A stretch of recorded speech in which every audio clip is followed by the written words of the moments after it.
con Dios. Dios es siempre bueno. Estamos en vivo, ¿verdad?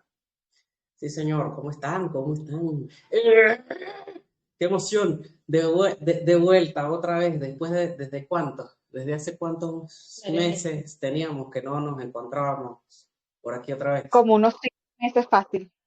Oh, Jesucristo bendito. Como diríamos aquí en los bajos mundos en Venezuela, burda de tiempo. Naguará. ¿Eh? Bueno, bienvenidos otra vez. Estamos de vuelta, queridos amigos, queridos hermanos, queridos panitas. Estamos de vuelta con el podcast En el Camino. No sé en qué temporada estamos tampoco del podcast. Creo que es la cuarta temporada, si no me fallan los cálculos, o la Creo que tercera la por ahí. tercera. Eso, tercera o So, cuarta temporada, pero bienvenidos a una temporada más de su podcast, nuestro podcast, el podcast de todos, En el Camino. Estuvimos unos meses ausentes, bueno, debido a varias cosas, ¿no? Entre esas, pues algunas responsabilidades, saben que, bueno, nosotros, varios de nosotros trabajamos, estudiamos, tenemos también nuestras responsabilidades. Sin embargo, la evangelización no la dejamos, solo que tuvimos que ausentarnos de la grabación del podcast por un tiempo, pero aquí estamos de vuelta otra vez. Hoy no nos acompaña nuestro hermano Rafael, pero esperemos que para el próximo episodio sí nos pueda acompañar. Y bueno, yo no quiero ser el que anuncie qué tema vamos a hablar hoy, Alejandra. Alejandra, ¿de qué vamos a hablar hoy? pues el tema de hoy es algo que es como muy emocionante para todos. Creo que aquí a todos nos emociona mucho hablar del tema de hoy, porque los que lo han vivido es una experiencia muy bonita, y lo que no, también vivirlo desde el lado desde la pantalla también es muy bonito. Entonces, hoy vamos a hablar Bueno, sobre la JMJ. aquí tenemos a Carla, ¿verdad? No pudimos traer al invitado que queríamos para hablar de este tema, de la JMJ, pero tenemos a Carla que ha tenido la oportunidad de asistir a una de las jornadas mundiales de la juventud. No fue la de Lisboa, pero fue una bastante importante. ¿Ok? Entonces, y además tú, Alejandra, que estás en España, tengo entendido que tú asististe el día de la vigilia. No, a ver, fue nosotros aquí en España, o sea, por lo menos aquí en Zaragoza, no hicimos, los que nos pudimos ir, hicimos como un tipo encuentro donde hicimos unas actividades referentes a la JMJ y vimos la transmisión en vivo de la vigilia. Entonces estuvimos conectados con la vigilia. Qué chévere. Interesante. Pero yo creo que antes de empezar con todo lo que conlleva el tema JMJ, yo creo que hay que explicarle un poco al público qué es la JMJ. Por supuesto. Ay, perdón. Ok, bueno, para los que no saben, bueno, si somos católicos, ¿verdad? La mayoría de los católicos deberíamos saberlo, pero quizá pueda escaparse a algunos recién católicos, o bueno, seguramente habrá quienes no están muy metidos en este tema de las redes sociales, ¿verdad?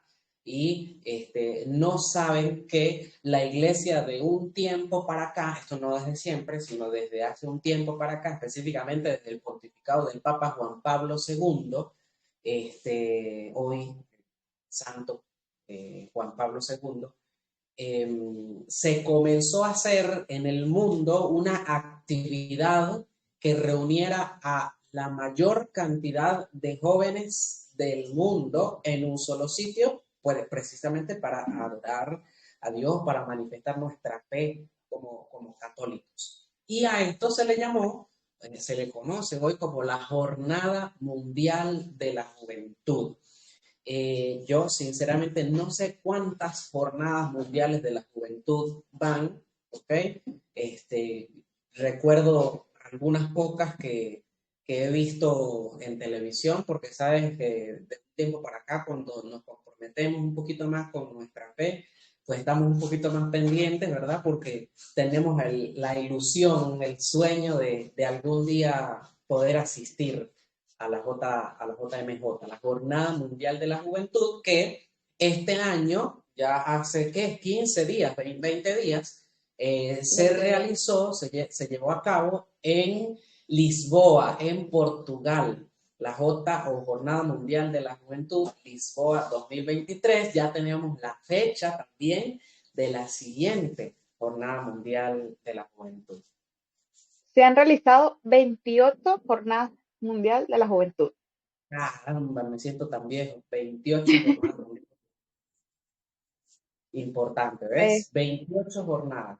¿Cuál fue la primera, Alejandra? ¿Tú qué tienes ahí para La primera, ya te lo digo, la primera fue, si no me equivoco, fue en Roma, pero de todas formas lo voy a buscar.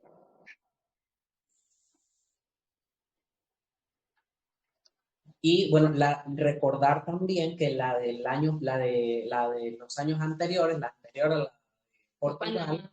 fue la JMJ Panamá. Las que yo más recuerdo, yo recuerdo tres específicamente, las que más recuerdo porque, digamos, estuve como más atento a ellas, fueron la de Brasil, la de Río, ¿verdad?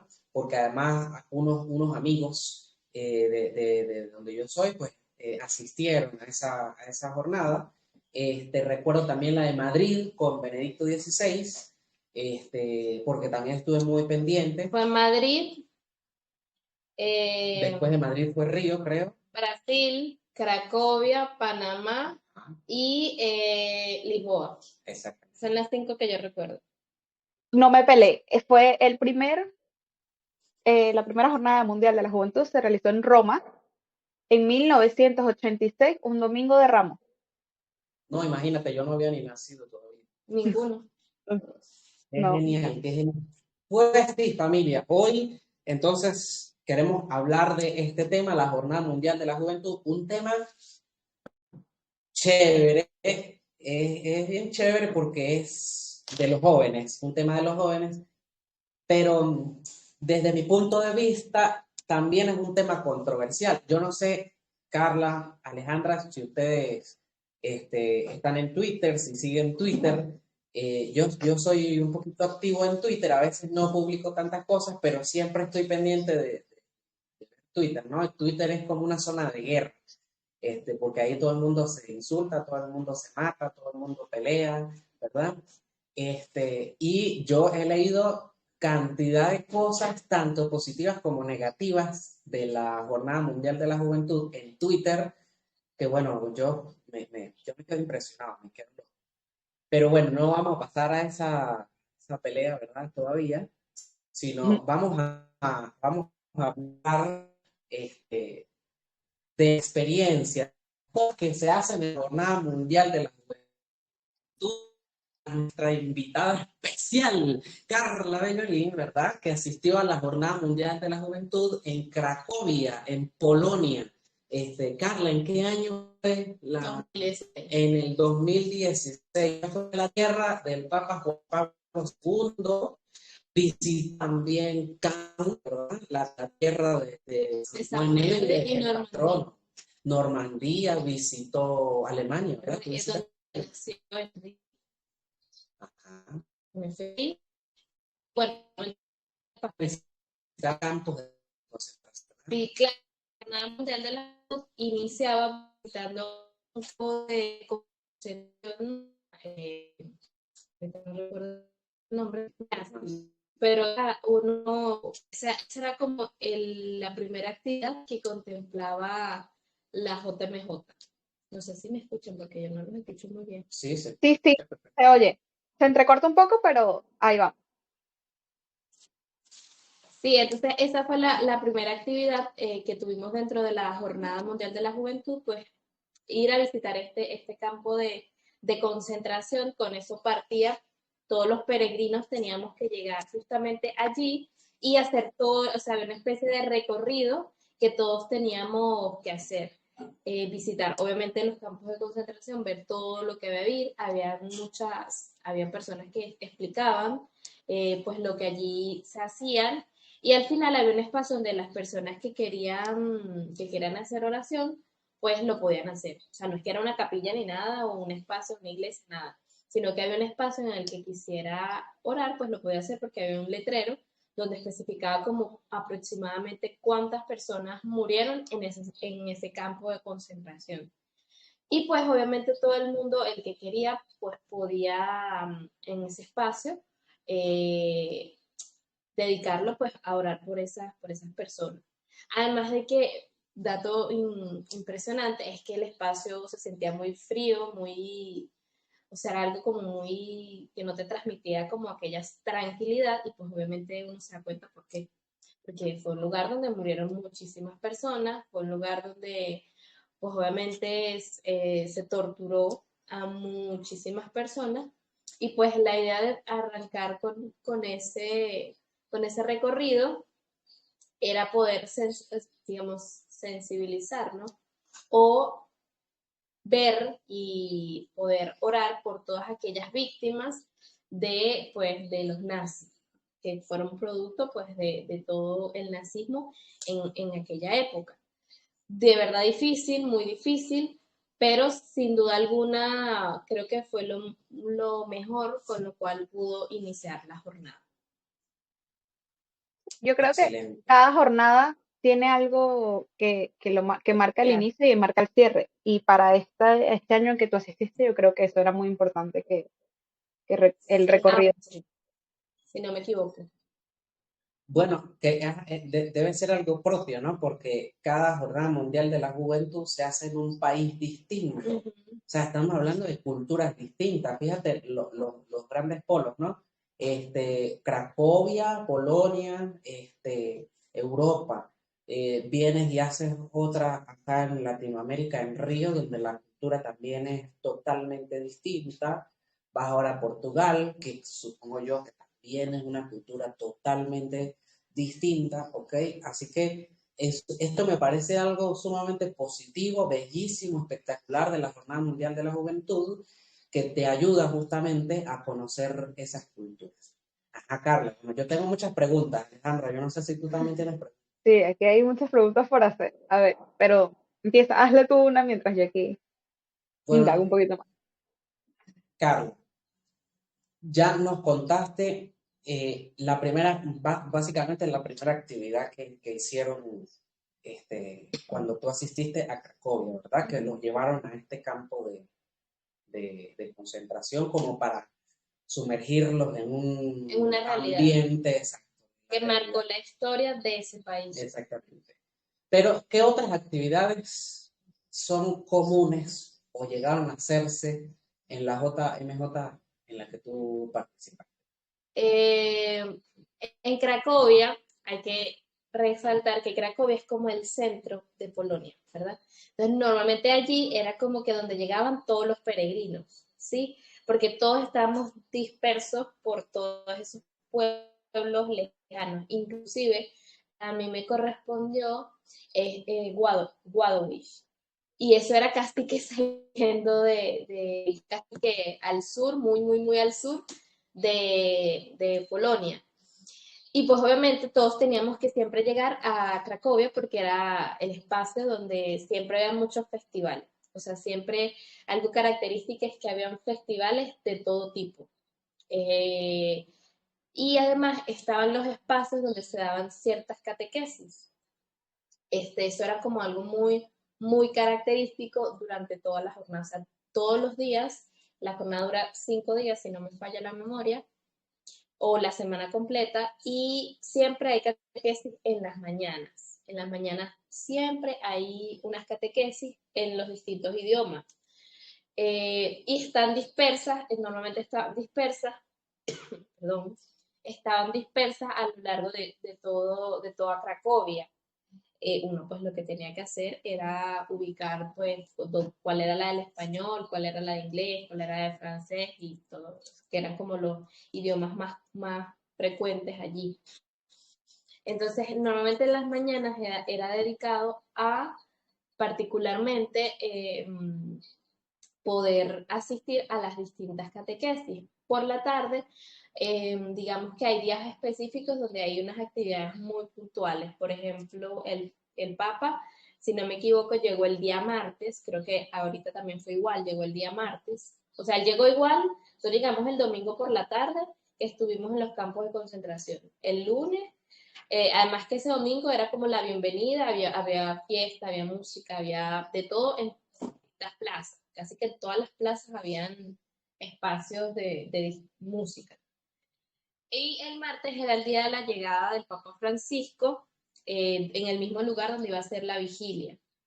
Entonces, normalmente ese día las catequesis terminaban un poco más temprano, porque como los traslados eran un poco lejos, eso sí es importante saberlo, los traslados eran muy lejos y además tantos peregrinos, pues obviamente el sistema colapsaba. O sea, los trenes, lo que más utilizaban, era lo que más utilizábamos nosotros. Entonces, ese día nos preparamos para la llegada del Papa Francisco, estamos todos desde mediodía, como eso de la 1, 2 de la tarde, haciendo camino para llegar al lugar donde iba a estar el Papa Francisco. Al día siguiente había como que distintas actividades y también había un santuario que era el santuario, creo que era la Misericordia, y pues como que uno podía participar en todo lo que el santuario, o sea, ofrecían como un recorrido. Y después, sí, las otras actividades quedaban muy a las cuales el peregrino quisiera asistir. Pero obviamente la centralidad del día es siempre la vigilia. La vigilia es lo más esperado por todos los peregrinos, que normalmente es el sábado. Y el sábado es netamente, o sea, las catequesis son hasta el viernes. Y el sábado es netamente para prepararse para la vigilia.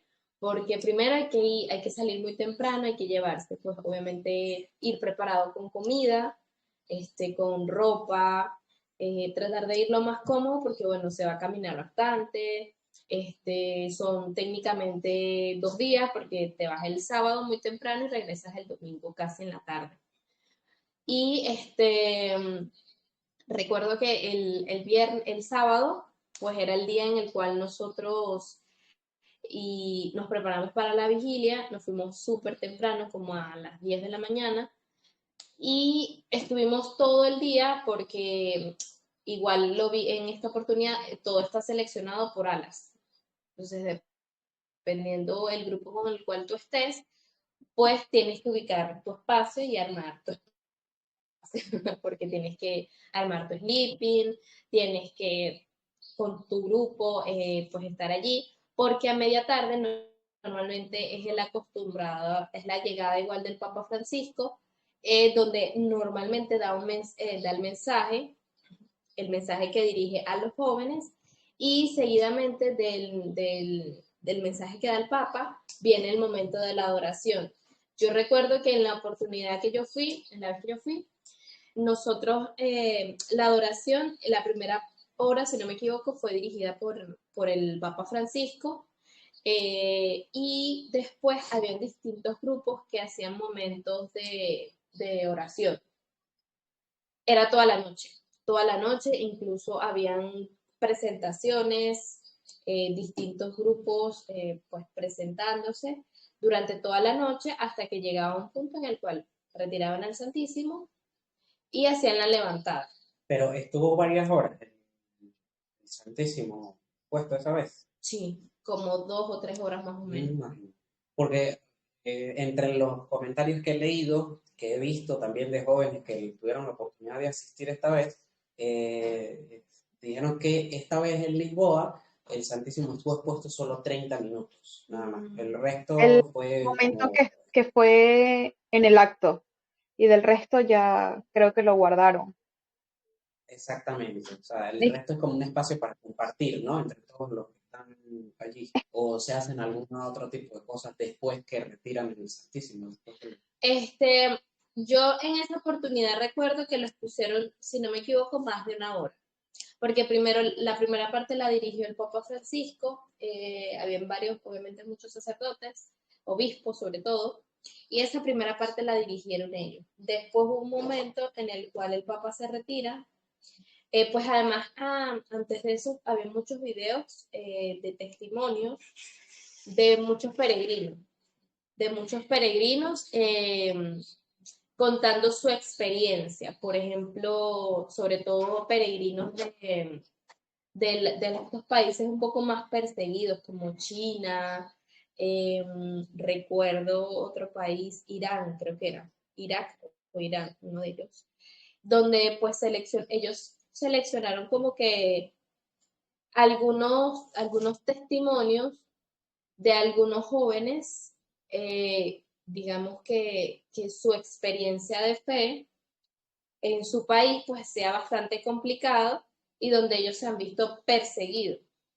Entonces recuerdo que eso fue una parte que se tuvo y después de eso, el momento de la adoración, sí hubo un momento donde hubo un grupo dedicado a adorar, a cantar, a alabar, y incluso nos invitó a todos a orar, incluso encendimos velas y todo ese tipo de cosas.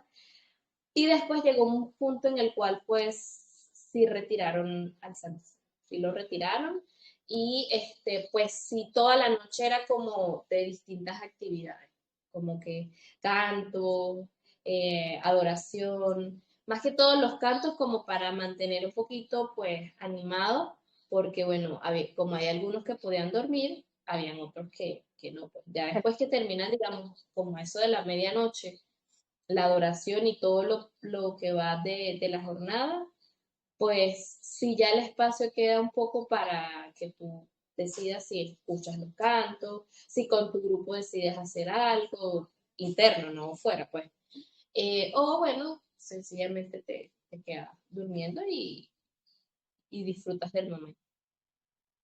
Así como todas las JMJ, se supone que tienen lema. ¿Tú te acuerdas más o menos el lema de ese año? Ay, no, muy mala. Lo busco y ahorita les digo. A duras penas me acuerdo de la canción porque era la de la misericordia. Ah, sí, temazo.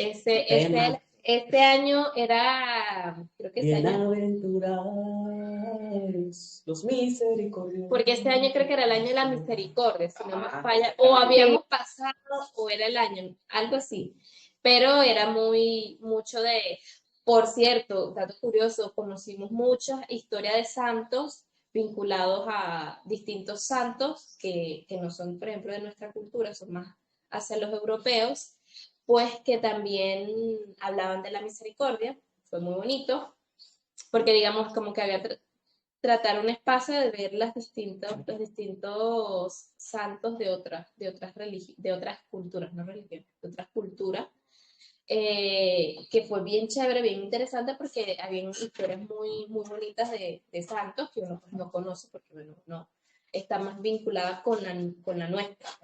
Claro. Por aquí tengo el lema y es bienaventurados los misericordiosos porque ellos alcanzarán la misericordia. La canción siempre tiene el lema de por medio. Exacto. No, temazo, temazo. Todavía aquí, de vez en cuando uno canta esa canción en la misa. No, y era Creo que todas. bellísimo porque uno se la sabía en español, pero a veces la escuchábamos en inglés, a veces la escuchábamos en francés, a veces, o sea, y era chévere porque, por ejemplo, yo por ejemplo ya me la sabía en español, pero escucharla en otro idioma era muy bonito, era muy agradable. Incluso recuerdo que había una versión un poco más bailable también. Esa no la llegaron a poner en la jornada, esa la poníamos más nosotros porque era más bailable porque, bueno, tú sabes, entre la cosa. Ajá, y Carla, algo chistoso que te haya pasado. Ay, no. Bueno, es que yo normalmente tengo un pequeño problema. Yo me pierdo con facilidad. Incluso aquí se pierde. Exacto. Entonces, bueno, dato curioso. me perdí 2 veces. Y, o sea, el padre que andaba con nosotros casi que hago que se le caiga el pelo de tanto estrés que yo le tenía, porque cuando fuimos la primera vez que me perdí, eh, era cuando íbamos al recibimiento del Papa Francisco, era el martes. Y ese día, pues, había una calle, recuerdo que el camino que pasábamos para llegar a ¿cómo es que se llama? A ir al donde íbamos a encontrarnos, pues había una calle que le decían la calle del silencio. Entonces, habían carteles que te decían que por favor no hablara, que pasara en silencio, porque había lugares donde oraban por algo en particular. Pero era una calle del silencio. Tú no podías hablar. No podías hablar para nada, hacer señas, si acaso con otra persona. Interesante. Entonces, resulta que nosotros fuimos con todos los budistas. Y yo andaba obviamente con los venezolanos. Recuerdo que estábamos, antes de llegar a esa calle, que ya conocíamos la calle, porque habíamos pasado muchas veces por ahí, no, había como una plaza que siempre habían conciertos, había de todo, y siempre habían distintos atractivos, pues. Y recuerdo que nosotros nos quedamos allí, yo me quedé con en su oportunidad 2 seminaristas, nos fuimos a tomar una foto. Entonces, cuando nos fuimos a tomar una foto, entre que una foto, que la otra, que no sé qué, pues no nos dimos cuenta que el grupo se nos pierde. O sea, el grupo sigue por la calle, pero como había demasiada gente, y o sea, eso era algo muy habitado, o sea, había demasiada gente, cuando intentamos buscarlos, no los encontramos. Entonces, extraviados nosotros 3. Pero bueno, chévere porque ellos sabían hablar en inglés y siempre habían en las calles distintas personas que estaban identificados, y si tú te perdías, tú le decías, mira, tú Los hablas voluntarios. español. Y nosotros en inglés, uno de ellos sabe hablar inglés y pues pidió ayuda, pues. Entonces nos guiaron, incluso nos conseguimos un señor que nos guió hasta la entrada donde iba a ser la llegada del Papa. Esa pérdida fue como la más afortunada. La segunda no fue tan afortunada, porque la segunda, salir del lugar donde hacen la vigilia es horrible, es terrible. Entonces, a nosotros los audistas nos dijeron como que vamos a salir, ya habían anunciado dónde era la próxima y todo el tema. Entonces nos dicen, antes que termine la misa, antes de la bendición, vamos a salir para evitar que todo el mundo, cuando termine, todo iba a colapsar. Entonces, pues nosotros tal cual estábamos haciendo esto. Pero realmente, donde era la salida como tal del lugar, o sea, salimos bien del espacio donde estábamos ubicados y chévere, pero en la salida, que era salida y entrada, o sea, eso era terrible. Y allí me volví a perder. Allí me volví a perder y nada más éramos dos muchachas, una de Mérida y yo. Nosotras 2 nos perdimos. Y pues ahí sí fue más desastroso porque resulta que el tren todo colapsó. Había tanta gente que el tren colapsó y había muchas estaciones de tren cerradas. Empezó a llover, o sea, había un sol inclemente y de repente empezó a llover. En este momento que empieza a llover, pues, nadie sabía para dónde ir, nadie sabía para dónde agarrar, pero tuvimos la suerte que cuando nos perdimos, había un padre, el padre estadounidense, que cuando nosotros nos perdemos, lo encontramos, o él nos encuentra, creo que fue así, él nos encuentra. Y pues él fue con el que nos quedamos hasta el final. Y gracias a Dios tuvimos la suerte, tuvimos que caminar como 6 o unos 10 kilómetros, no sé. Poquito. Porque el tren no estaba funcionando. Entonces, cuando llegamos, pues lo que hicimos fue que justo en el tren, que era como 3 estaciones más, allí nos encontramos al grupo completo donde estaban, que obviamente estaban preocupados porque faltaban varios, y no éramos nosotras dos, faltaban varios integrantes, pero todos fuimos llegando de agoticas, de agoticas.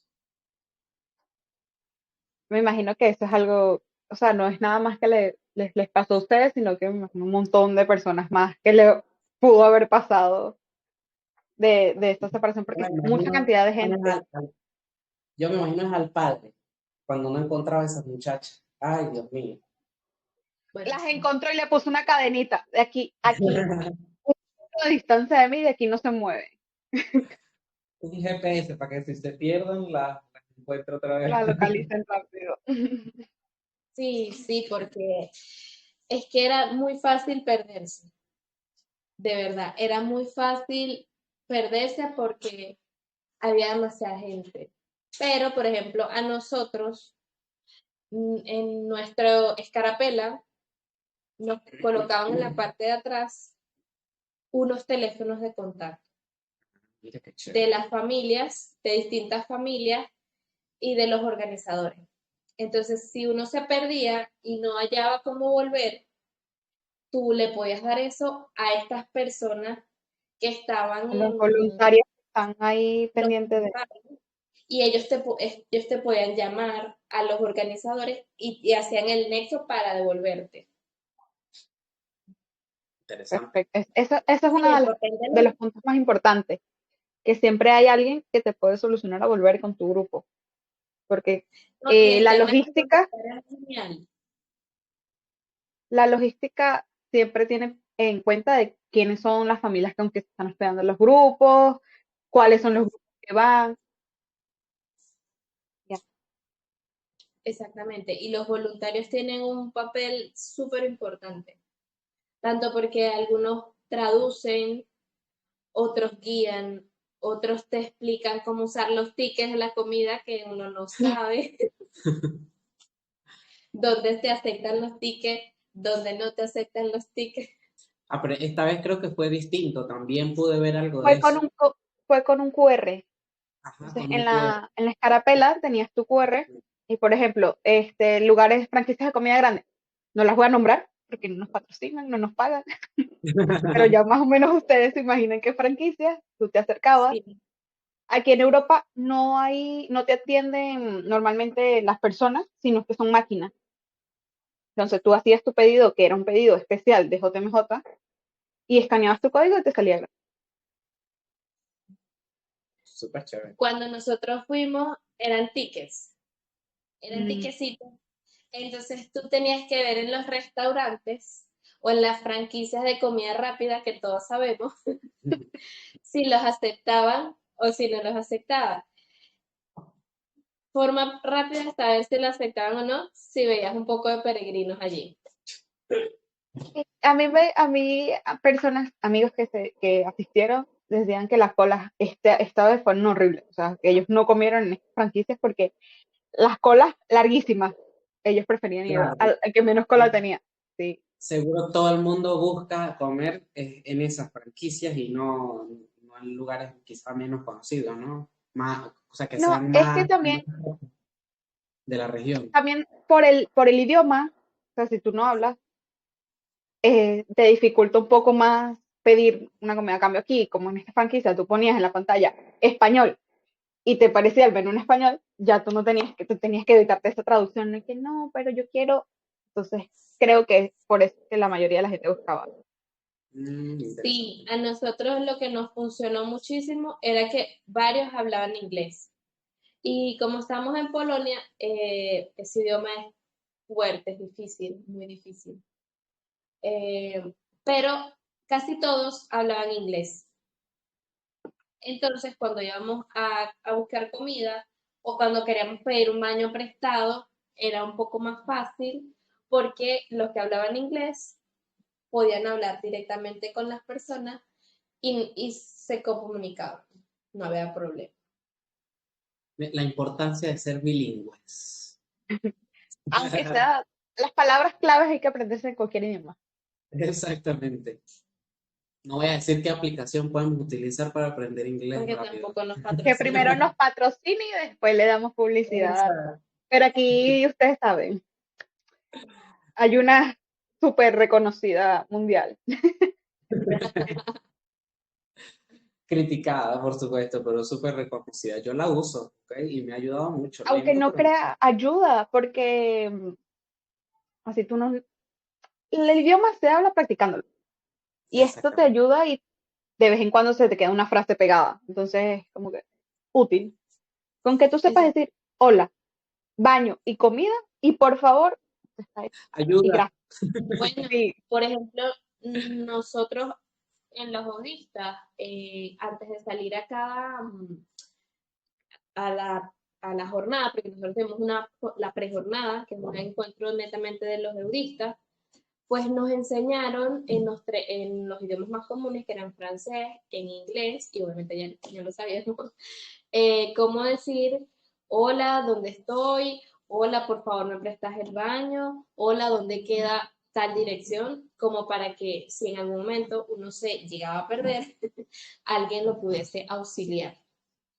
Pues eso es yo muy creo que esto debe importante. ser también como algo que debe nacer del que va, ¿no? O sea, si yo sé, por ejemplo, que a la próxima Jornada Mundial de la Juventud a la que voy a ir es la de Seúl, en Corea del Sur, por ejemplo, oye, algo tengo que aprender yo, me debe mover durante todos estos años para yo empezar a aprender algo de Tenemos 5 años coreano. para prepararnos para hablar coreano, así que Exacto. vamos, que sí, así sea, hola, pero Y algo si se no podemos tiene que ir a poner. Seúl, o no podemos ir a Seúl, pero podemos ir al jubileo en Roma, bueno, a hablar italiano, aprender a hablar italiano, que es un poquito más sencillo porque se parece un poquito más a nuestro castellano, En ¿no? nuestro Pues castellano. sí, el coreano es Es complicado. como, Y leerlo Yo más complicado. no me atrevo a decir nada porque no sé absolutamente nada de coreano, pero se ve difícil, sí.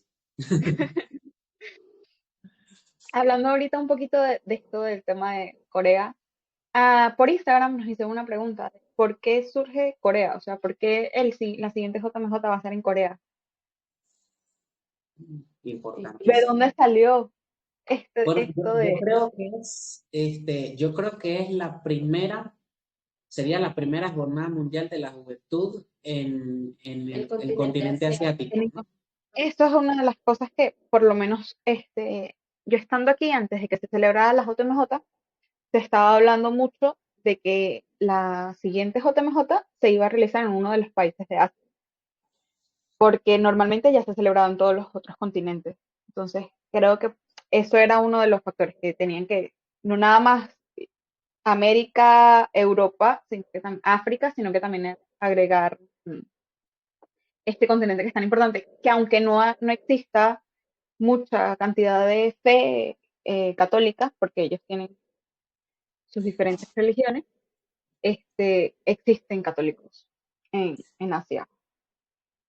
Además que es una cultura milenaria, ¿no? Entonces, oye, cuando yo vi Seúl, Corea del Sur, o sea, a mí me encanta esa cultura asiática, todo eso me fascina, el arte, la arquitectura, oye, eso es un atractivo ya. Para uno el joven es un atractivo ya nada más saber que vamos a una cultura milenaria de arte, de arquitectura, no sé, de tradiciones culinarias también con el tema de la comida. O sea, Y es algo que está muy de moda hoy en día. yo que soy un curioso a morir, o sea, escucho Seúl y wow, qué interesante. Y además de eso, yo creo que todas las JMJ en el fondo buscan resaltar, o es parte de ello, sabe, toda la parte religiosa que tiene ese país. Yo me acuerdo que en el pueblo donde yo me quedaba era justamente donde había nacido San Juan Pablo II. Y tuvimos la oportunidad, nosotras, de poder entrar a la casa de San Juan Pablo II. Pero eso eran colas inmensas que uno tenía que hacer para poder conocer todo lo que había allí, lugares característicos, y eso es muy bonito. Creo que no solamente la parte religiosa, sino lo cultural de tu fe, Claro, es que al que es final lo del día más aprendes de todo. tal un cual. intercambio cultural. Es un intercambio que es muy maravilloso y yo creo que en Seúl, pues ahorita cuando toque, también va a ser así. Y en el continente asiático, que poco o casi nunca se ha hecho una jornada y donde también pues hay creyentes católicos bien arraigados, porque eso sí hay que decir de los asiáticos, su fe es bien arraigada, es muy bonito, es muy chévere que sea en este tipo de cultura, justamente. Sí, creo que al Bueno, final vamos a aprender un poco de esa cultura. exactamente. Así como estoy seguro que todos los que asistieron, por ejemplo, ahorita a Lisboa, se llevaron un montón de aprendizaje de la cultura de Lisboa, ¿no? Tener la dicha de visitar el santuario de Nuestra Señora de Fátima. O sea, yo me imagino que eso debe ser impresionante, ¿no? El lugar donde han ocurrido las apariciones de la Virgen de Fátima, todo este tipo de sitios que son para nosotros los católicos icónicos. Oye, genialísimo, debería ser genial. Y bueno, ahora llevándolo un poco más a Lisboa, ¿verdad?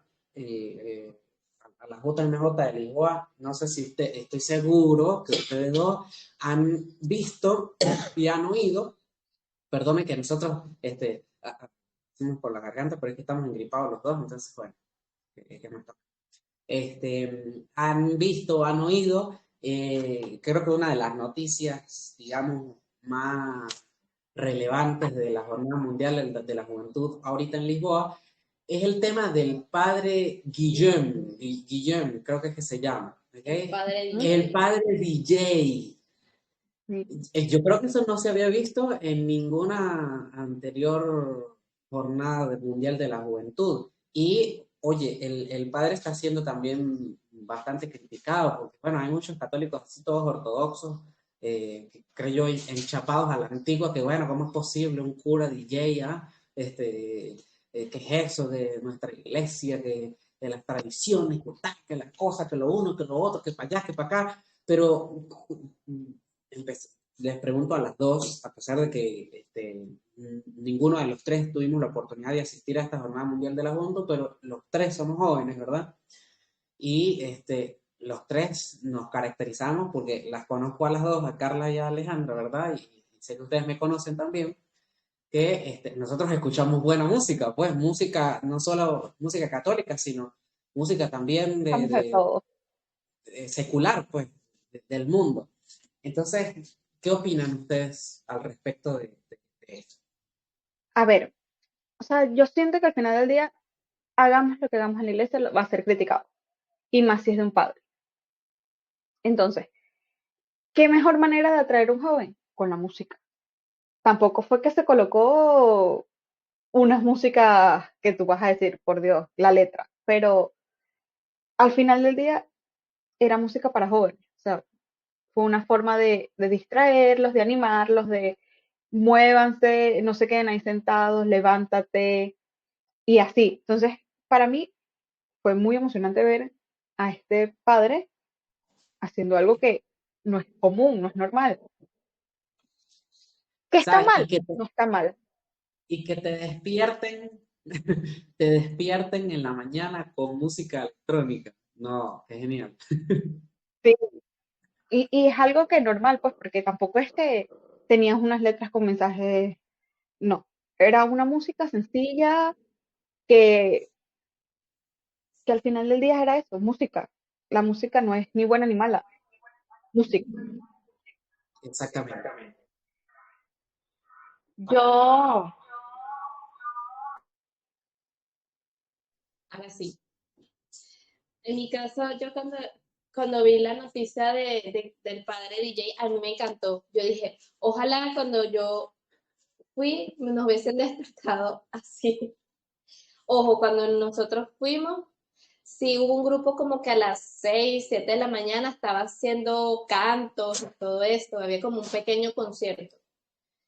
Y fue chévere, pues, despertarse de esa manera. Pero yo creo que la manera, o sea, leí mucho sobre las críticas de que le hacían a este padre. Y yo digo, mira, ya va, estamos acartonados. ¿Cómo vamos a llamar a los jóvenes y cómo vamos a decir que es agradable si siempre hacemos cosas que son aburridas? Y ojo, con esto no quiero decir de que, bueno, hay que aceptarlo todo y todo está permitido. No, pero obviamente las cosas, y vuelvo a lo que igual le dijo a Alejandra, no es que las letras que estaban allí eran cosas mundanas totalmente. O sea, Exacto. no. O sea, además que una de las letras es esta frase que es común en todas las jornadas mundiales de la juventud. Yo creo que en todas las actividades que hacemos en la iglesia para los jóvenes, ese lema, ese cántico que es como un grito de, no lo vamos a llamar de guerra, un grito de paz, que es esta es la juventud del Papa. Juventud es- Tal cual. Entonces, yo creo que si es una jornada para jóvenes, ¿qué no vas a, qué no vas a hacer? O sea, Si ¿qué al vas a joven hacer? le gusta una fiesta, al joven le gusta su música electrónica, ¿qué es lo mejor que puede hacer un sacerdote? Hacer lo que le gusta al joven para poderlo atraer. ¿Qué le vas a Y poner ahí hasta un rosario en la mañana? Despertarlo con un rosario. Lo Además, espantan, no quieren volver. la iglesia, la iglesia ha utilizado esa metodología desde sus inicios. Muchas de las tradiciones de la iglesia que se tienen hoy en la iglesia no tienen origen en la iglesia, sino tienen un origen pagano. Y lo que hizo la iglesia fue cristianizarla. Yo voy a utilizar un ejemplo que es el primerito que se me viene a la mente ahorita, por ejemplo, en el Adviento.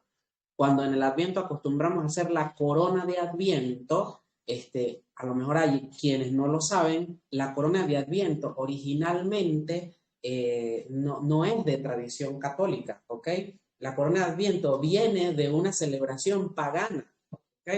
En la que se le rendía culto a un dios falso, no recuerdo cuál de los dioses. ¿Y qué hace la iglesia?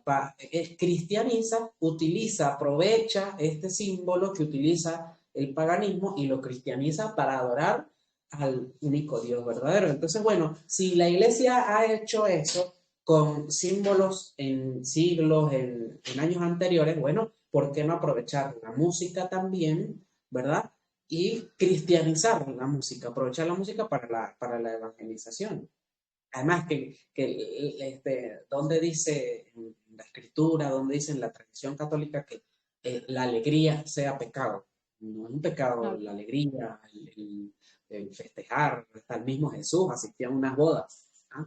Entonces, imagínate. claro, celebrar no está mal. Exactamente.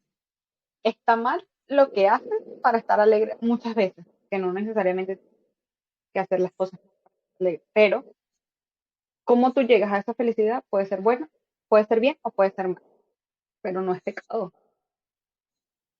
si lo haces Exactamente. correctamente, claro. Bien, y otro punto que a mí me gustaría resaltar, que también lo he leído muchísimo en Twitter, es el tema de la distribución de la Eucaristía en la Jornada Mundial de la Juventud. Sabemos que es una jornada masiva en esta oportunidad. Más de 3 millones de personas llegaron a reunirse en el sitio de la vigilia, ¿okay? En el lugar de la vigilia. No tengo las cifras de las jornadas mundiales anteriores, Cuando yo fui, creo que fueron más de 2 millones. pues Pero imagínate, ¿no? Entonces, ¿cómo es he leído muchas críticas con el tema de la distribución de la Eucaristía. Eh, de hecho, han pasado fotos de dónde era cuáles eran como las especies de popones que utilizaron para la distribución de la comunión en las distintas Eucaristías en las que participaba el Papa, ¿no? Y eran como una especie de tacitas, unas tacitas ni siquiera eran feas, pues eran bien sencillas, pero bien bonitas. Y estaban cubiertas con su emboplaz para preservarlas, ¿no? Para el cuidado. Asimismo vi también que esas tacitas, a su vez, las guardaban como en unas cajas grandes y ahí las exponían como en un toldito donde les ponían una decoración sencilla y en las fotos que llegaba a ver y en los pocos videos que he visto, bueno, siempre estaba acompañado de gente que estaba adorando allí a Jesús en la Eucaristía. Entonces he leído en Twitter, sobre todo, que como les digo es una zona de guerra, en Twitter he leído muchísimas críticas a esto, que cómo es posible que para la Jornada Mundial de la Juventud preparen una logística tan grande en cuanto a tarima, sonido, el tema audiovisual, todo este tipo de cosas, ¿verdad? De logística y que no se le tome quizá la misma importancia a Jesús sacramentado, que debería ser como el centro. Entonces yo les pregunto también a ¿ustedes qué opinan al respecto de esto? Yo tengo mi opinión, la voy a dar de último, ¿verdad? Porque las damas hay que darles la palabra primero, la universidad, pero quiero escucharlas. ¿Qué opinan ustedes al respecto? No sé si ustedes vieron las imágenes, no sé si han podido ver algunos videos de cómo eran las citas donde las Sí, un repartían. bowl, Además, una taza normal, ajá, de además que vidrio. otra de las cosas que han criticado mucho es el hecho de que también no solo fueron sacerdotes quienes repartieron la comunión en las Eucaristías, sino también fueron ministros de la Eucaristía, no sacerdotes, laicos, ¿ok? Entonces, ¿qué opinan ustedes al respecto de esto? ¿Están de acuerdo con los que critican esto o cómo lo ven? A Bueno, ver, yo voy primero una de las cosas que perdón, antes que hay que tener en cuenta que es la cantidad de gente que hay. Y tú no puedes mandar a hacer 300.000 copones, que al final del día, ¿qué vas a hacer con ellos? ¿Los vas a guardar? Si el país no repite, ¿qué vas a hacer con eso? ¿Perdiste el dinero? A cambio, estas tacitas tenían el logo de la JMJ y yo creo que al final lo repartieron a los diferentes sacerdotes, si no me equivoco. Pero es, es un tema. Sí, es complicado, por eso lo pregunto, porque seguramente, así como yo me lo pregunto, seguro hay muchos que también dirán, bueno, ¿qué está bien, qué está mal en todo esto, ¿no? Bueno, yo iba a decir algo con respecto a eso. Y Alejandra dio la introducción para lo que yo iba a decir. Hay que verle la cara a 3 millones de personas. Quien no ha estado dentro no sabe lo que es en vivo y en directo tener 3 millones de personas donde casi todo el mundo comulga. Entonces, ¿cómo tú haces para hacer rápido o más que rápido para que todos puedan comulgar? Entonces, yo creo que la practicidad de las tacitas, que ojo, no las vi, Te pero puedo mostrar una foto. es práctico porque cuando yo fui, había muchísimos ministros con voluntarios que tenían el cartelito que allí iba a estar un sacerdote. Entonces, hay que verle la cara a tener tantos copones, Ajá, ahí está. Esa fue justamente la que yo vi. o sea, tampoco estamos hablando no sé, de la tacita donde no come sopa los domingos. O sea, no. A ver, hay que también tener en cuenta que antes de consagrar las hostias, donde, cómo llegan las hostias a la iglesia, es una bolsa de plástico normal que tú no sabes por cuántas manos pasaron antes. Más bien tuvieron la decencia de ponerlas en unas tacitas, guardarlas bien guardaditas antes de ser consagradas. O sea, son muchas cosas, son muchos factores que claramente la gente que tiene algo que criticarle a la iglesia busca el más mínimo desliz para hacerlo.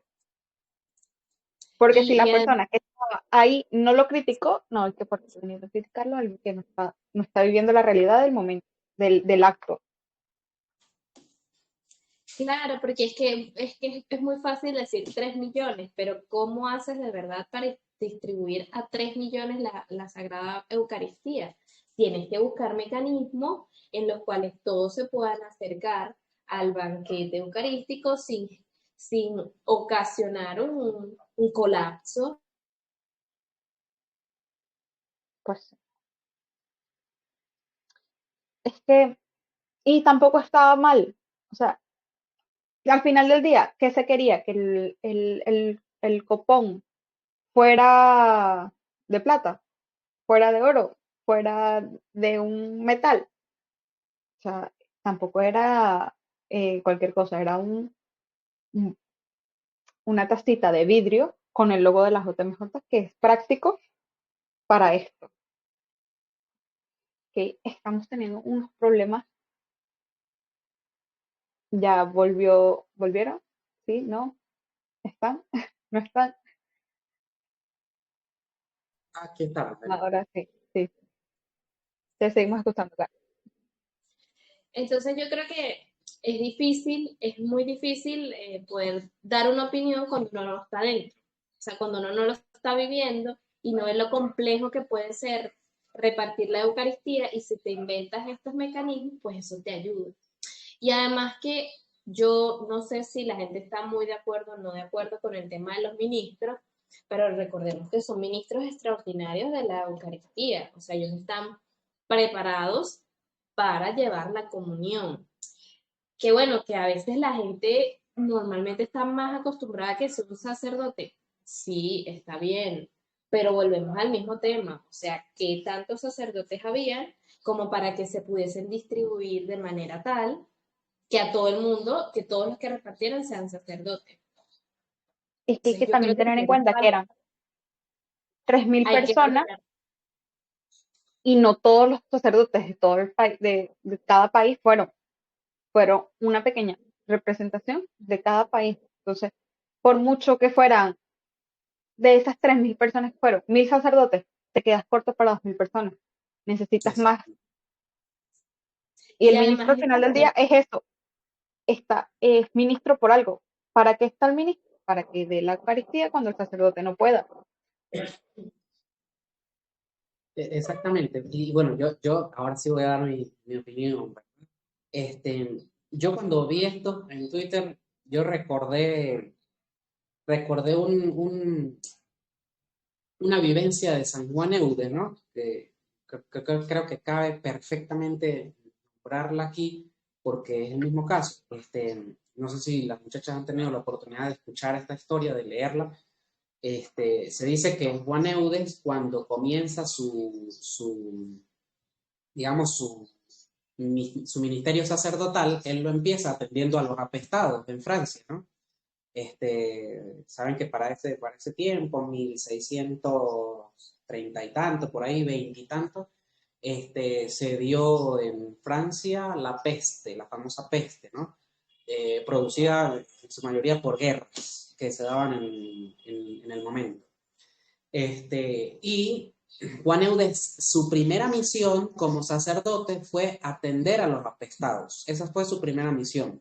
Y cuenta Juan Eudes en sus memorias que para él poder asistir a la atención de los apestados tenía que quedarse donde se quedaban los apestados. Es decir, él no podía quedarse en la casa de los sacerdotes, en el oratorio, con sus hermanos sacerdotes porque se estaba enfrentando directamente a los apestados y entonces podía contagiar a sus hermanos. Entonces, para poder asumir como tal la misión, él tenía que mudarse, tal cual como si fuera un apestado más. Y se dice que a los apestados los resguardaban en especies de barriles, ¿ok? A Juan Eudes le dan un barril de estos que va a ser como su habitación, el lugar donde va a dormir, ¿no? Y dice que ahí en ese barril, dice Juan Eudes en sus memorias, él encontró una cajita de hojalata. Una cajita de hojalata. Y ese fue el primer portaviático que utilizó Juan Eudes para distribuir la comunión a los apestados, fue una cajita de hojalata. Es decir, ni siquiera era un portaviático, era una cajita de hojalata. Entonces, yo cuando leí esto me preguntaba, ¿no? ¿Qué es lo realmente importante? ¿Qué es lo realmente importante? Lo realmente importante es concentrarnos en el lugar donde ponemos la Eucaristía o concentrarnos en a quién le vamos a dar la Eucaristía. sea, aquí yo creo que es poner los ojos más que en la norma, en el amor. Y el Papa Francisco lo dijo también en esta Jornada Mundial de la Juventud, ¿no? Que el centro de la vida, de nuestras vidas, sea el amor. Entonces, ahí está, no concentrarnos en la norma de que, bueno, que para que funcione la distribución de la Eucaristía, para que no podamos herir al Señor, tiene que ser distribuido en un copón de oro o en un copón de plata. No, es que es el amor, que es más importante que tú puedas llevar el cuerpo de Cristo a más de 3 millones de almas, ¿verdad? O que es más importante, que yo tenga una menor cantidad de copones de oro y entonces no le pueda distribuir la comunión a todos los asistentes, a todos los que puedan. ¿Qué es lo realmente importante? Entonces aquí yo creo que mi reflexión iría es que tenemos que poner los ojos en el amor y a eso nos invita la Jornada Mundial de la Juventud también, a poner los ojos no en la norma, sino en el amor.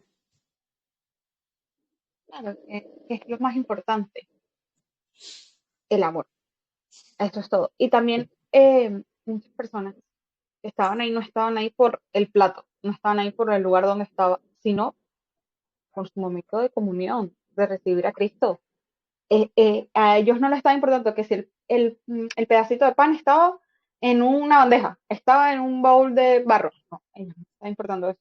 Entonces, como que la importancia que le dio las personas que estaban ahí y la importancia que le está dando la gente fuera de ahí son dos mundos totalmente diferentes. Bueno, ya estamos llegando al final de este episodio. Me encantaría seguir hablando, ¿verdad? Porque teníamos tiempo que no hablábamos, así como hoy. Pero no quisiera terminar sin antes comentar algo que también sucedió y que ha marcado mucho esta Jornada Mundial de la Juventud. Alejandra precisamente fue la que me lo compartió a mí por privado. Creo que al día siguiente de haber terminado la jornada, el testimonio de una muchacha que al parecer fue sanada, estaba ciega, ¿ok? Y recobró la vista estando en la Jornada Mundial de la Juventud. El testimonio de Jimena, es conocido, la Una muchacha, chica, una chica española. ajá, una chica española llamada Jimena, cuenta, de hecho nosotros tuvimos la oportunidad de compartir por nuestro canal de Telegram y por el grupo de WhatsApp de Un Minuto con Dios, el audio de la muchacha explicando cómo había sucedido el milagro, ¿no? Ella estaba haciendo un novenario a una advocación de la Virgen, no recuerdo cuál, no sé si Nuestra Señora de Lourdes, creo que era.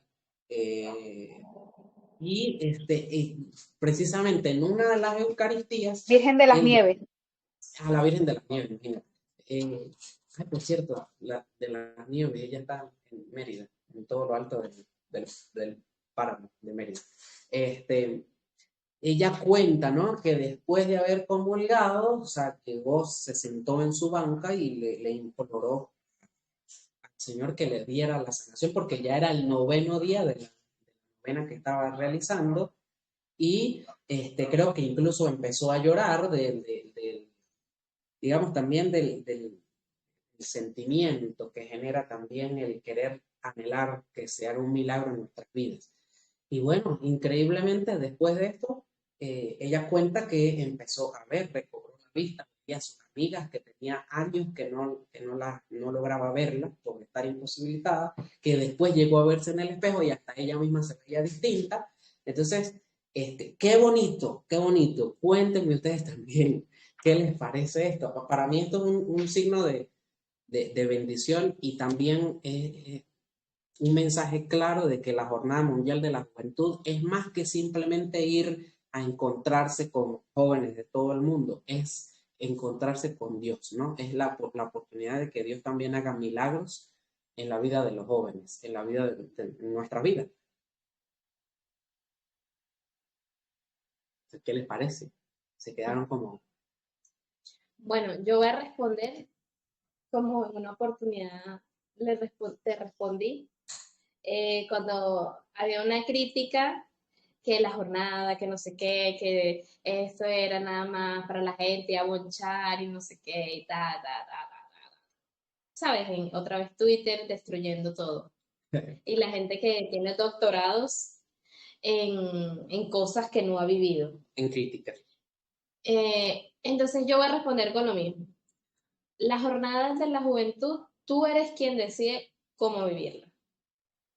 O sea, ciertamente hay espacio para orar, hay espacios para formarte, para vivir, para encontrarte, escuchar ese mensaje, pero realmente tú decides cómo lo vives. Ciertamente hay de todos, es como un gran festival cultural, religioso, pero el que realmente decide cómo vivirlo es uno. Si tú mismo eres quien tienes que buscar los espacios para orar, para alabar, para reflexionar, porque creo que lo más bonito de la JMJ es siempre el mensaje del Papa. Siempre es muy renovador el mensaje que trae para la juventud. Y yo creo que el testimonio de Jimena es eso. Una muchacha que sabe a lo que fue, que lo fue a vivir y lo pudo experimentar. Entonces yo creo que eso es lo más importante. Más que enfrascarnos en las cosas que hay, lo que pasa, porque de cosas así a veces lo magnifican, pero realmente es vivirlo, porque es un encuentro real de oración, que hay muchas cosas, ciertamente, pero tú decides cómo vivirlo. Sí, y también hay que tener en cuenta un poco que esta chica probablemente ya esta era su última opción. Bueno, le dirá, vamos a ver, yo voy a ir a hacer la novena otra vez a la Virgen, no sé si era la primera, la segunda, la tercera vez que la hacía, pero bueno, en un caso hipotético, es la quinta vez que le hacía la novena a la Virgen, pidiéndole un milagro, y se lo consiguieron en un evento que ella nunca se imaginó que iba a vivir. O sea, son cosas que hay que reflexionar hasta entre nosotros mismos, porque a veces uno duda de que, ¿será que sí sigo en la iglesia? ¿No? ¿Será que tengo fe? ¿Será que no tengo fe? Entonces, esta chispita, este milagro que le ocurrió a esta chica, que sirva de ejemplo de que en nuestra vida también pueden ocurrir milagros que no a esta magnitud, pero son cosas mínimas que suceden diario y por a veces estar cegados no lo vemos. No, y que ya yo considero que ya la oportunidad de asistir a la Jornada Mundial de la Juventud es un milagro, ¿ok? Ciertamente. Es un milagro. Que el Señor le permita a uno vivir una experiencia como esa, oye, es algo inolvidable, algo que de verdad lo marca a uno y esa es la principal característica de los milagros, que generan un cambio en nosotros, ¿verdad? Nos marca, es algo inolvidable y es como un punto de inflexión, ¿no? De decir, mira, oye, si hay algo que tengo que cambiar, yo no he vivido la primera Jornada Mundial de la Juventud, pero me imagino que así debe ser, ¿no? El ver a tanta gente y decir, mira, no estoy solo, no soy el único joven católico en el mundo, ¿ok? No somos pocos jóvenes, hay millones de jóvenes que también están en la misma onda que yo. Eso genera un cambio. Definitivamente pienso que debe generar un cambio en nuestras vidas. Bueno, creo que llegamos al final, ¿verdad? Se nos ha acabado el tiempo. Es Yo momento de, por creo que hoy, tenemos un poquito más de una hora ya conectados.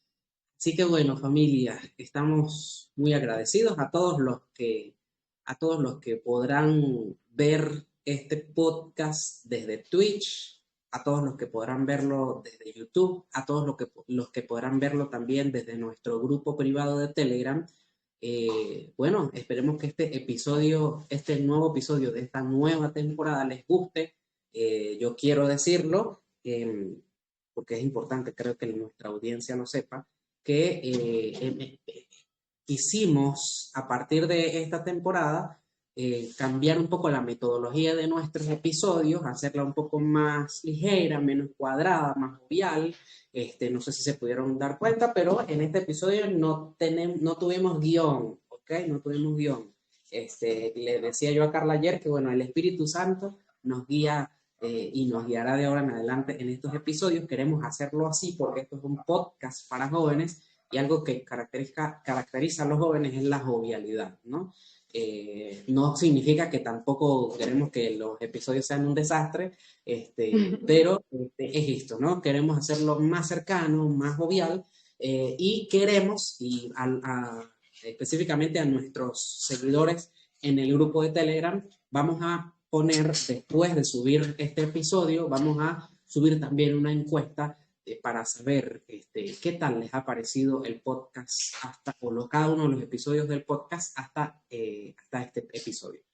Y bueno, estoy muy agradecido. Gracias, muchachas. Gracias, Carla. Gracias, Alejandra, otra vez por disponer de este tiempo para encontrarnos nuevamente, que es un tiempo para nosotros sumamente agradable compartir nuestras experiencias durante una hora en la semana a través de estos medios y ayudar a otros a que también conozcan nuestras experiencias, pues creo que me parece maravilloso. Así que muchas gracias de nuevo. Los esperamos a todos y yo las espero a ustedes de nuevo el sábado que viene a las 10 de la mañana, otra vez. Hoy empezamos un poquito tarde porque como teníamos tiempo, pues estábamos arreglando algunas cositas técnicas, pero ya esperemos que para el sábado que viene empecemos puntuales a las 10 de la mañana. Y me permites, Alejandra, adelantar cuál es el tema de la semana que viene. Yo creo que hay que dejarlo un poquito más en incógnito para que la gente se sienta Sí. atraída y diga, ¡ay! ¿De qué hablarán? Yo hago Que caso, eso yo sí, hago caso. es un tema muy importante dentro de la iglesia y fuera también.